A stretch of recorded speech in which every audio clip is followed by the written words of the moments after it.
सभी भाइयों को जय सिया राम। आज हम आप सभी से बात करेंगे इंद्रजीत के पराक्रम के ऊपर। हम आपसे पहले बात कर चुके हैं कि रावण की सेना और श्री राम जी की वानर सेना में भयंकर युद्ध प्रारंभ हो गया। इधर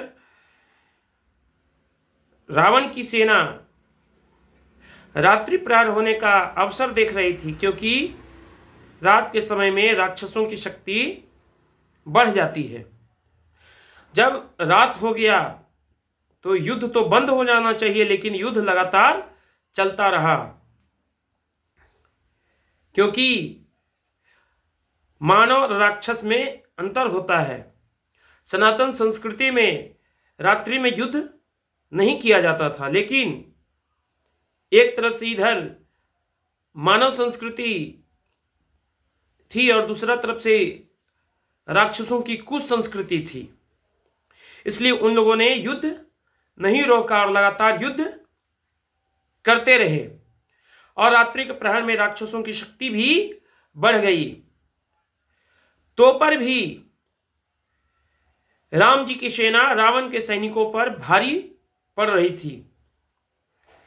तब जाकर के रावण का पुत्र मेघनाथ, जिसे इंद्रजीत भी कहते हैं, वह मायावी युद्ध करने लगा, अंतर्ध्यास्त्र विद्या का उपयोग करने लगा और अदृश्य होकर के वानर सेना पर बाणों का वर्षा करने लगा। श्री राम जी इंद्रजीत को नहीं देख रहे थे, क्योंकि वे मनुष्य होने का उस समय अभिनय कर रहे थे, लीला कर रहे थे। इसलिए जैसा मनुष्य करता है वैसा ही श्री राम जी को भी करना था। ऐसे मायापति के आंख से, नेत्र से कौन बच सकता है। तो इंद्रजीत अदृश्य होकर के ही भयंकर युद्ध करने लगा, और उसी क्रम में श्री राम और लक्ष्मण के ऊपर नागपाश चला दिया, और नागों की देवी माता कद्रु की संतानें, बहुत सारे नाग आकर के राम और लक्ष्मण को नागपाश में बांध दिए। राम लक्ष्मण धरती पर लेट गए और उन्हें मूर्छा आ गई। ऐसा सभी को देखने में लगा, परंतु वे तो भगवान की लीला थी। मेघनाथ को भी लगा कि श्री राम और लक्ष्मण मृत्यु को प्राप्त हो चुके हैं, और वह प्रसन्नता पूर्वक और भी वानर योद्धाओं को घायल करके अपने लंकापुरी वापस लौट गया और अपने पिता महाराज रावण को कह दिया कि हमने राम और लक्ष्मण को मार दिया है। रावण बहुत प्रसन्न हो जाता है, और प्रसन्न होने के बाद वह सीता जी के पास जाता है और कहता है कि मेरे पुत्र ने तुम्हारे श्री राम और लक्ष्मण का वध कर दिया है, मार दिया है। और रावण के आदेश से त्रिजटादि राक्षसियां पुष्पक विमान पर सीता जी को बिठाती हैं और आकाश मार्ग से राम जी को दिखाने के लिए ले जाती हैं। इधर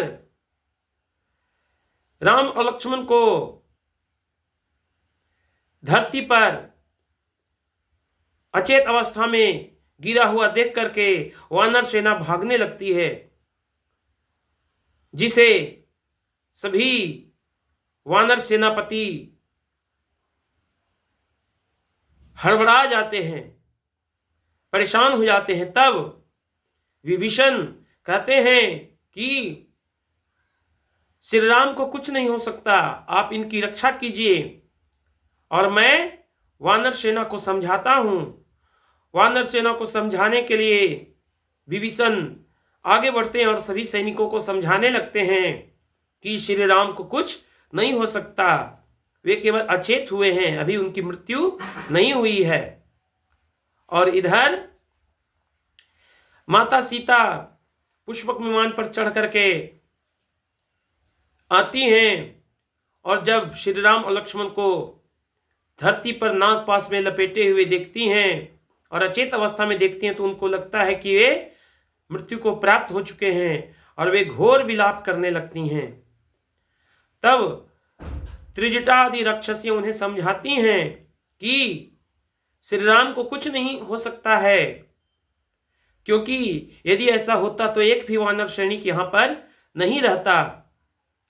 सभी लोग श्री राम और लक्ष्मण की रक्षा कर रहे हैं। इससे यही समझ में आता है कि श्री राम को अभी कुछ नहीं हुआ है। आप भगवान पर विश्वास रखिए, श्री राम अवश्य फिर से खड़े हो जाएंगे। और इस तरह से त्रिजटा माता सीता को समझा करके फिर से वापस लंकापुरी में माता सीता को ले आती हैं। और जब राम और लक्ष्मण को नागपाश में बांधे जाने का सूचना भगवान विष्णु के वाहन गरुड़ महाराज को देवताओं के द्वारा प्राप्त होता है, तो तत्काल वे अपने भगवान की रक्षा के लिए वहां पर उपस्थित हो जाते हैं और श्री राम और लक्ष्मण को नागपाश से मुक्त करने के लिए दौड़ पड़ते हैं। जैसे ही गरुड़ महाराज को सभी नाग जो श्री राम और लक्ष्मण ने बंधे हुए थे देखते हैं, तो वे गरुड़ महाराज से डर करके भाग जाते हैं और श्री राम लक्ष्मण नागपाश से मुक्त हो जाते हैं। तब श्री राम गरुड़ महाराज से परिचय पूछते हैं, तो वे कहते हैं कि प्रभु, मैं आपका मित्र और दास हूं। आप जब अपने वैष्णव स्वरूप का स्मरण करेंगे तो आप हमें अवश्य पहचान जाएंगे। हमें देवताओं द्वारा रावण के पुत्र इंद्रजीत ने आपको